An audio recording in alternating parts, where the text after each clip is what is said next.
El plan era sencillo. Elegimos la ruta 34 porque su recorrido nocturno era perfecto. Una carretera desolada que apenas veía tránsito, un autobús viejo con capacidad para unas 20 personas y un conductor acostumbrado a no hacer preguntas. Habíamos estudiado los horarios durante semanas, trazado cada movimiento, cada posible obstáculo. Todo estaba calculado, desde el lugar donde interceptaríamos el autobús hasta el tiempo exacto que tendríamos antes de que alguien notara su ausencia. Éramos 4 en total. Luis, el líder, tenía la mirada fría y una voz que no admitía réplica. Carla, su hermana, era la encargada de controlar a los pasajeros. Nadie desobedecía cuando la miraban con ese machete viejo en las manos.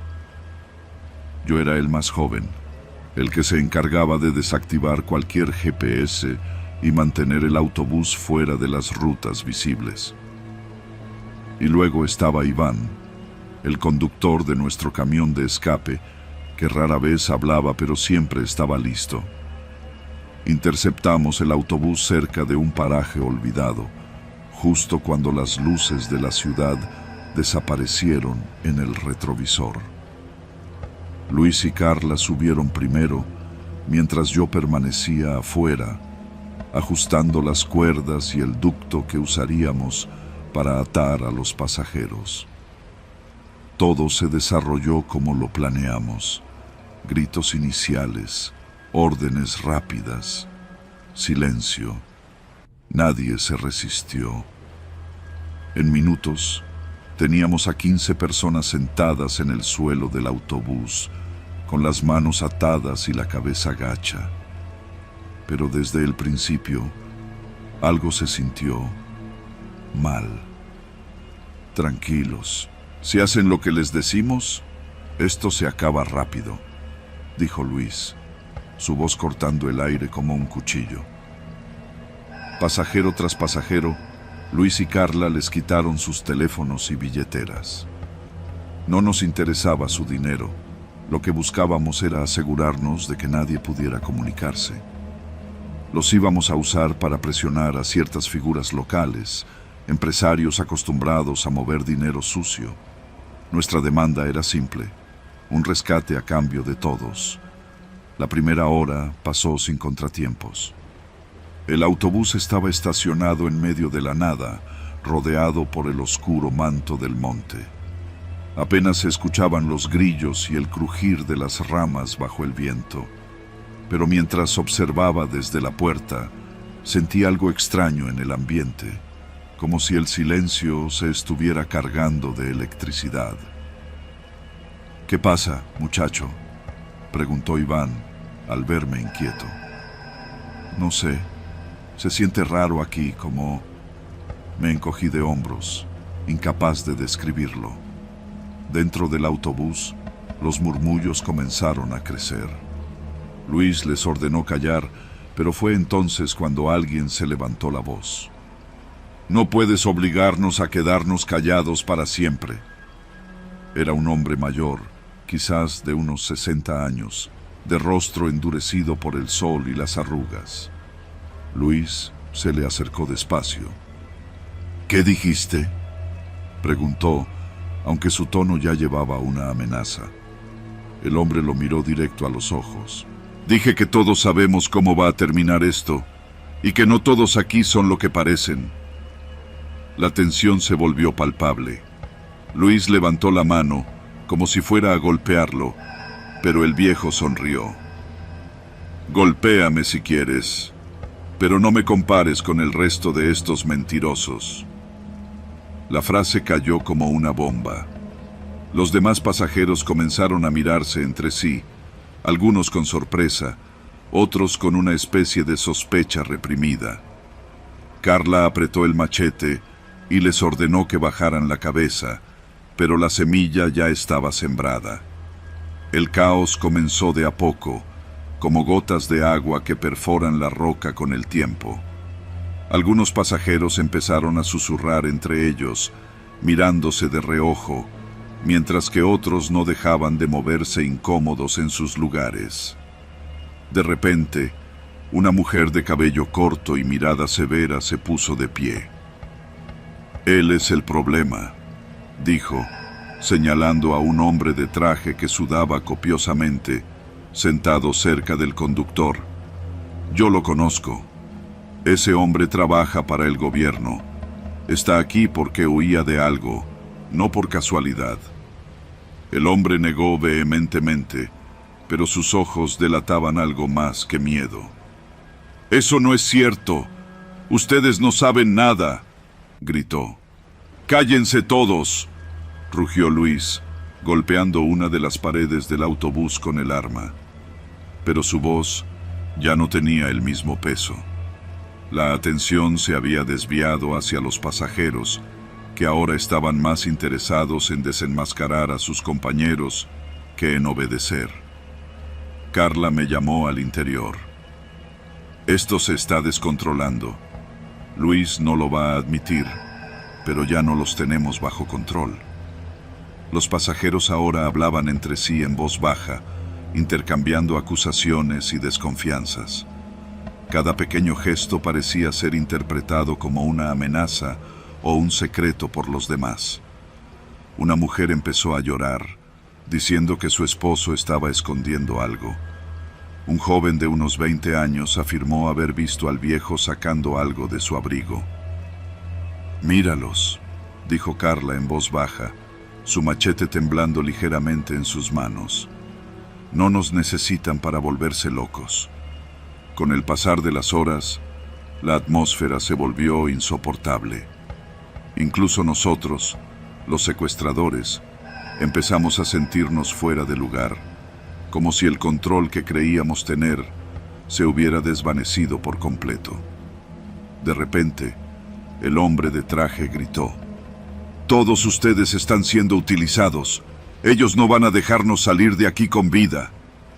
Eso fue suficiente para que estallara el pánico.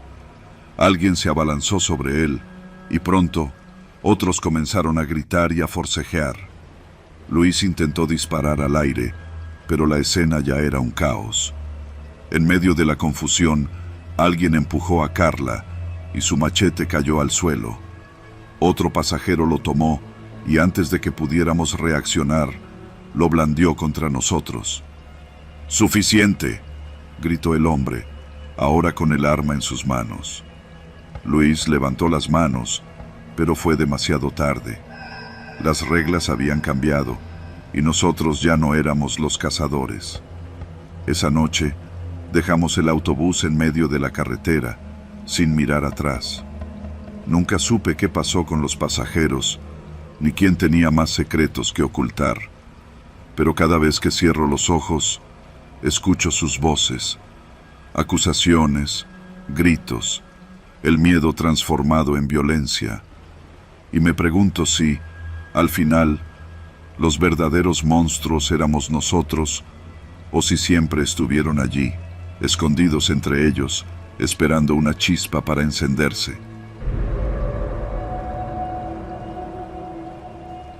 No era la primera vez que hacía esto. Mi trabajo requería precisión, paciencia y una capacidad para ignorar cualquier resquicio de compasión. Los contratos llegaban de forma discreta, con instrucciones claras. A ella la capturé a las afueras de la Ciudad de México, en un estacionamiento subterráneo. Fue fácil, un golpe seco en la nuca, y todo lo demás se desenvolvió como siempre. La llevé a una casa abandonada en los límites de Naucalpan, lejos del ruido de la ciudad. Ahí, en una habitación sin ventanas, con paredes de concreto y una sola bombilla que colgaba del techo, la encerré. Las reglas eran simples: no luz natural, no referencias de tiempo, solo mis visitas y el sonido de mis pasos en el pasillo. Al principio, su reacción fue como la de todos los demás. Lloró, suplicó, prometió que no diría nada si la dejaba ir. Pero mi trabajo no era escuchar. Mi trabajo era quebrarla, lenta y metódicamente, hasta que entregara la información que necesitábamos.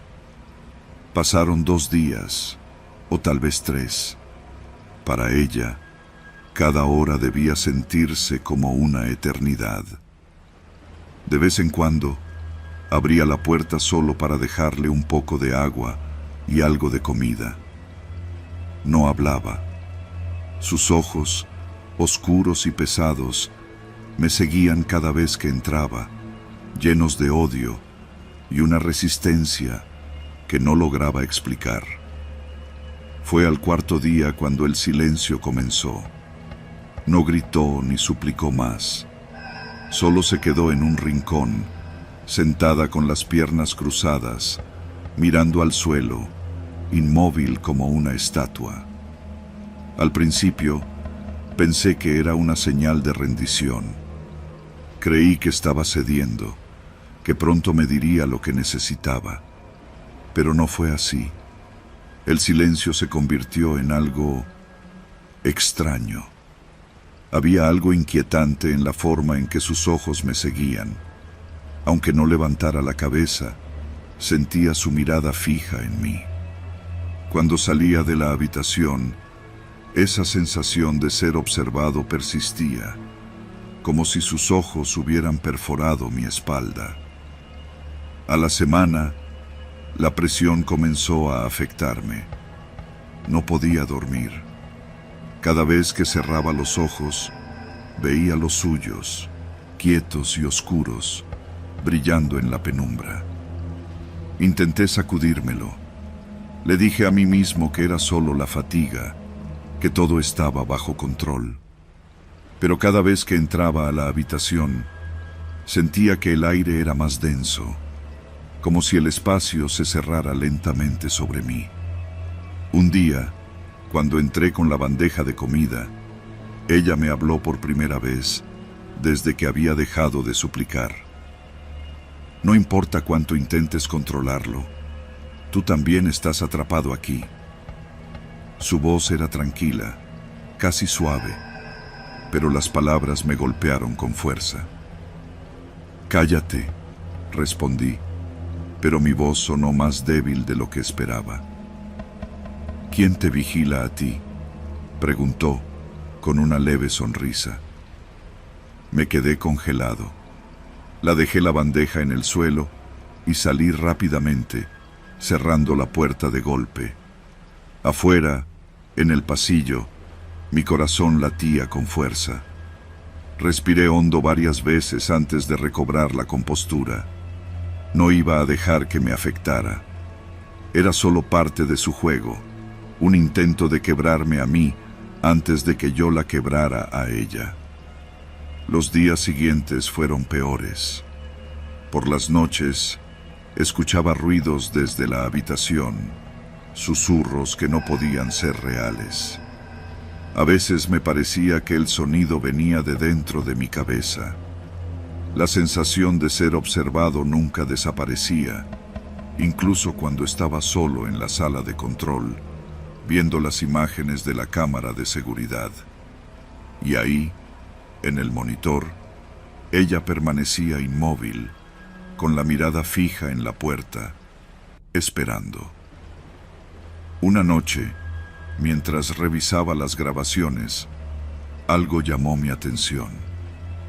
En un momento, la cámara pareció parpadear, y por un segundo, su rostro se inclinó hacia el lente, sus ojos oscuros y enormes llenando la pantalla. Retrocedí en la silla, el sudor empapándome la frente. Pero cuando revisé de nuevo, no había nada. Ella seguía en su lugar, quieta como siempre. Esto no es real, me dije a mí mismo, pero cada vez era más difícil creerlo. El punto de quiebre llegó en mi última visita. Entré con la intención de obtener lo que necesitaba, de terminar con esto de una vez por todas. Pero cuando me acerqué, ella alzó la vista lentamente y sus ojos me encontraron. Tú y yo no somos tan diferentes, susurró, con una voz que parecía provenir de todas partes y de ninguna a la vez. Ambos estamos presos. Quise golpearla, gritarle que se callara, pero mis manos no se movieron. Era como si su mirada me hubiera congelado en el lugar. ¿Cuánto tiempo crees que puedes mantener este control?, preguntó, acercándose a mí. Podía sentir su aliento frío. Ya lo has perdido. Algo dentro de mí se rompió.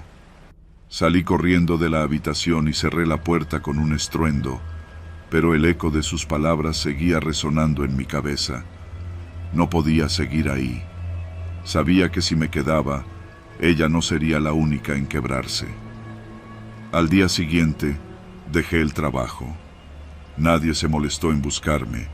Solo era un peón reemplazable en un juego más grande.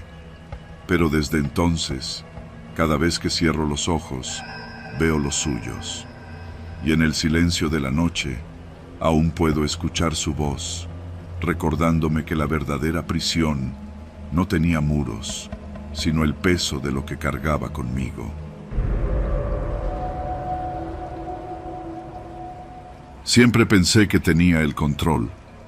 Desde el momento en que planeamos el secuestro de la hija de Ramiro Campos, todo parecía sencillo.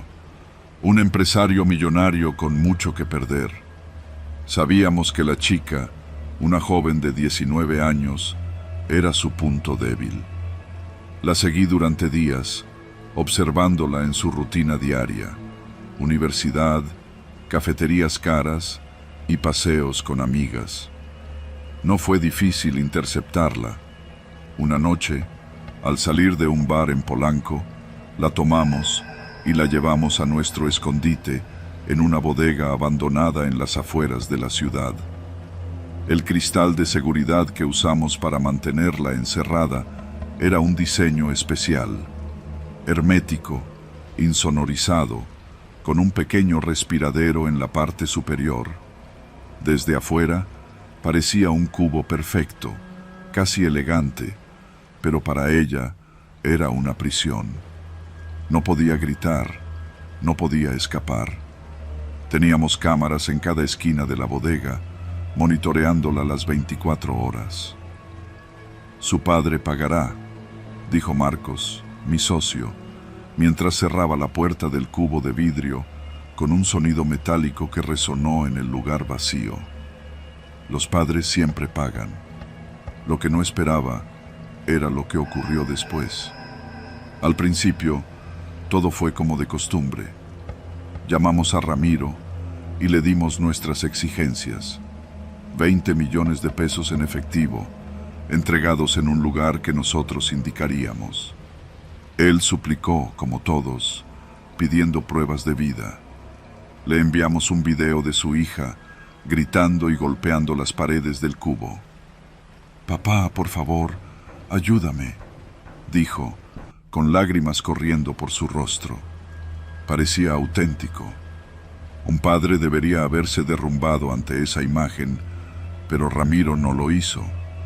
En lugar de eso, su voz en la siguiente llamada fue fría, calculadora. «Quiero hablar con ella, ahora». «Las reglas las ponemos nosotros», respondí, tratando de sonar imponente. «Si quieres tu dinero, déjame hablar con mi hija». Marcos y yo nos miramos. Después de una breve discusión, accedimos. Le dimos un teléfono a la chica, pero para nuestra sorpresa, la llamada no fue lo que esperábamos. Ramiro no lloró, no prometió que la salvaría. En su lugar, le habló con un tono bajo y firme, casi como un susurro. No pudimos escuchar mucho, pero sus palabras parecían instrucciones. Cuando la llamada terminó, algo en la chica había cambiado. Ya no lloraba, ya no gritaba. Se sentó en una esquina del cubo, con la mirada fija en una de las cámaras, como si supiera exactamente dónde estábamos observándola. «Está jugando con nosotros», dije, encendiendo un cigarro para calmarme. «Déjalo intentar. No tiene escapatoria», respondió Marcos, pero su voz no sonaba tan segura. Pasaron 2 días. Ramiro no mostraba señales de debilidad. Cada vez que hablábamos, parecía ganar terreno. Nos pidió detalles que normalmente nadie pediría: el tamaño del cubo, el material, cuántas cámaras había, incluso si su hija estaba recibiendo suficiente aire. Decía que solo quería asegurarse de que no muriera antes de pagar el rescate, pero yo empezaba a pensar que esas preguntas eran más que preocupación paterna. Fue entonces cuando noté algo extraño en las grabaciones. Durante las noches, mientras nosotros dormíamos, la chica comenzaba a moverse de manera metódica dentro del cubo. Tocaba las paredes con los dedos, trazando patrones que al principio parecían al azar, pero luego se volvían repetitivos. Se sentaba frente a una de las cámaras y permanecía inmóvil durante horas, con una leve sonrisa en los labios. Le mencioné esto a Marcos, pero él se encogió de hombros. «Está perdiendo la cabeza. A veces pasa. Mientras no se muera antes de que paguen, no importa». Sin embargo, algo en mi interior me decía que no era locura. Sus movimientos eran demasiado precisos, sus expresiones demasiado controladas. El tercer día, Ramiro pidió una videollamada con su hija. Insistió en que era su condición para completar el pago. Dudamos, pero accedimos, seguros de que aún teníamos la ventaja. «¿Estás bien?», le preguntó Ramiro en un tono tranquilo, casi casual. «Sí, papá, estoy bien», respondió ella, con una serenidad que me heló la sangre. «Recuerda lo que te dije, todo saldrá como planeamos». Esa frase me puso en alerta. ¿Planearon? ¿Qué estaban planeando? Terminé la llamada bruscamente, pero el malestar en mi pecho seguía creciendo. Esa noche, mientras revisaba las grabaciones, algo me golpeó como un ladrillo. Cada uno de esos movimientos que la chica hacía dentro del cubo, cada patrón trazado con los dedos, no eran al azar. Estaba formando letras, palabras. Era un mensaje. «Te veo». Sentí que el aire se volvía más pesado. Marcos dormía en una esquina, roncando suavemente, pero yo ya no podía cerrar los ojos. Cada vez que miraba la cámara, la chica estaba ahí, observándome.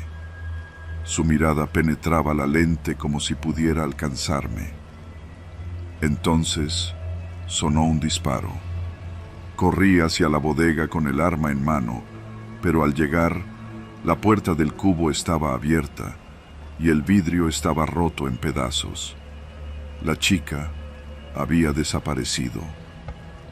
«¿Cómo demonios salió?», gritó Marcos detrás de mí.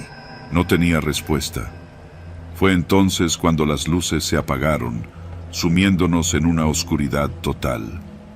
Unos segundos después, un video comenzó a reproducirse en el monitor principal. Era Ramiro, sonriendo con frialdad. Pensaron que eran los cazadores, pero no. Desde el momento en que tocaron a mi hija, ustedes eran las presas. Ahora es mi turno. La pantalla se apagó y en el reflejo del vidrio roto vi movimiento detrás de nosotros. Elegimos la reserva de Montebello por su aislamiento. Un grupo de turistas gringos, jóvenes, fáciles de manejar, sin lazos fuertes en México. Habían llegado en una van de alquiler, con mochilas caras y equipo de camping nuevo. Su entusiasmo los hacía vulnerables. Los interceptamos en un camino secundario y los llevamos a un claro oculto en el bosque, lejos de cualquier sendero. Éramos 3. Gerardo, el líder, curtido por años en el negocio. Raúl, su primo, un hombre tosco y de pocas palabras. Y yo, el más joven, recién reclutado y ansioso por demostrar que podía con esto. Al principio, todo salió según el plan. Atamos a los turistas y les quitamos sus teléfonos, carteras y pasaportes. Gerardo llamó a sus contactos en Estados Unidos para gestionar el rescate, mientras Raúl vigilaba con una escopeta en mano. Los primeros días fueron tranquilos. Los turistas, 4 en total, apenas hablaban entre ellos, solo sollozos y miradas de miedo. Pero el bosque nunca estaba en silencio. Al caer la noche, el lugar cambiaba. Las sombras de los árboles se alargaban y el sonido de insectos y hojas agitadas por el viento se volvía constante. No me molestaba. Crecí en el campo y estaba acostumbrado al ruido nocturno. Pero esa noche, mientras fumaba cerca de la fogata, escuché algo distinto. Era un susurro, suave pero claro, viniendo del lugar donde teníamos a los turistas. Me acerqué despacio, dejando que las ramas crujieran bajo mis botas para advertir mi presencia. Los vi en un semicírculo, sus rostros iluminados apenas por la luna que se filtraba entre las hojas. ¿Qué están tramando?, pregunté, encendiendo la linterna para cegarlos. Nada, por favor, déjanos en paz, respondió uno, con un acento marcado y los ojos vidriosos. Los observé un momento, buscando algo fuera de lo común, pero eran solo jóvenes asustados, o eso creí. Aún así, sus miradas compartían algo, una conexión que no pude entender del todo. Gerardo no estaba preocupado. Él confiaba en su experiencia y en la distancia que nos separaba de la civilización. Pero yo empezaba a notar cosas. Durante el día, los turistas hablaban en voz baja, demasiado baja. Intentaban parecer derrotados, pero sus ojos siempre estaban alerta, observándonos, esperando. Esa tarde, mientras Raúl los vigilaba, uno de los chicos, un rubio alto con gafas, comenzó a hablar. Tienen que dejarnos ir. Este lugar no es seguro. Raúl se rió y le apuntó con la escopeta. ¿Ah, sí? ¿Y qué crees que te vamos a hacer? El chico negó con la cabeza, su voz temblando pero firme. No me refiero a ustedes. Hablo del bosque. Algo nos está observando. Raúl lo empujó al suelo y le ordenó callarse, pero las palabras del gringo quedaron conmigo. Esa noche, mientras intentaba dormir, el susurro del viento entre los árboles sonaba más inquietante, casi humano. El tercer día, la tensión era palpable. Gerardo recibió una llamada que lo enfureció. El contacto había bajado la oferta y eso complicaba las cosas. Estábamos atrapados allí, esperando, y el aire se sentía más pesado con cada hora que pasaba. En la madrugada, me despertó un ruido extraño, como pasos suaves sobre las hojas secas. Salí de mi tienda con el machete en mano y caminé hacia los turistas. Raúl estaba dormido, roncando contra un tronco, y Gerardo no estaba a la vista. Al llegar al claro, encontré a uno de ellos de pie, una mujer de cabello corto y ojos oscuros. No intentó huir, solo me miró, inmóvil. ¿Qué haces?, gruñí, levantando el machete. Ella sonrió, una sonrisa apenas perceptible, y señaló hacia los árboles. Ya vienen. Mi piel se erizó. Antes de que pudiera responder, escuché un crujido detrás de mí. Me giré de golpe, pero no había nadie. Cuando volví a mirar, La mujer ya estaba de nuevo sentada, sus manos atadas, como si nada hubiera pasado. A la mañana siguiente, Gerardo regresó con el semblante pálido. Algo anda mal aquí. Anoche vi luces en el bosque. No eran linternas, eran diferentes. ¿Y los gringos?, preguntó Raúl, aún medio dormido. Gerardo ignoró la pregunta y me miró directamente. ¿Escuchaste algo? Asentí, pero no supe cómo explicarlo. Los ruidos, las miradas de los turistas, todo se mezclaba en mi cabeza. Sentía que había una amenaza en el aire, algo que no podíamos ver, pero que se estaba acercando. Esa noche, todo se desmoronó. Los turistas comenzaron a hablar entre ellos en un idioma que no reconocí, sus voces bajas pero constantes. Cuando Gerardo intentó callarlos, uno de ellos, el rubio, lo miró con una calma desconcertante. «Es demasiado tarde para ustedes. Ya vienen». «¡Cállate!», gritó Gerardo, golpeándolo con el revés del arma. Pero el chico no reaccionó. Solo volvió a mirarnos con esa extraña certeza. Entonces, el bosque se llenó de sonidos. Pasos, muchos pasos, alrededor del campamento. Raúl disparó hacia la oscuridad y el eco del disparo se extendió como un trueno. Pero no hubo gritos, ni movimiento, solo silencio. «¿Quién está ahí?», grité, con el machete temblando en mi mano. No hubo respuesta, solo el crujir de las hojas, más cerca, cada vez más cerca. El pánico se apoderó de nosotros. Gerardo ordenó que nos lleváramos a los turistas y saliéramos de ahí, pero cuando intentamos moverlos, fue como si supieran lo que iba a pasar. No se resistieron, no suplicaron, solo nos miraron con esa calma perturbadora. Entonces, las luces aparecieron entre los árboles, pequeñas y flotantes, como si fueran ojos que nos observaban. Gerardo se tambaleó, incapaz de apartar la vista. «No es posible», susurró, antes de caer al suelo, su rostro congelado en una mezcla de terror y asombro. Corrí sin mirar atrás, dejando a Raúl y a los turistas. Los pasos me siguieron por un tiempo, pero no me atreví a volver la cabeza. Cuando finalmente salí del bosque, el sol estaba saliendo. No sé qué ocurrió esa noche, ni qué eran esas luces, pero cada vez que cierro los ojos, veo esos rostros, las miradas de los turistas, y el eco de sus palabras resuena en mi mente. Ya vienen.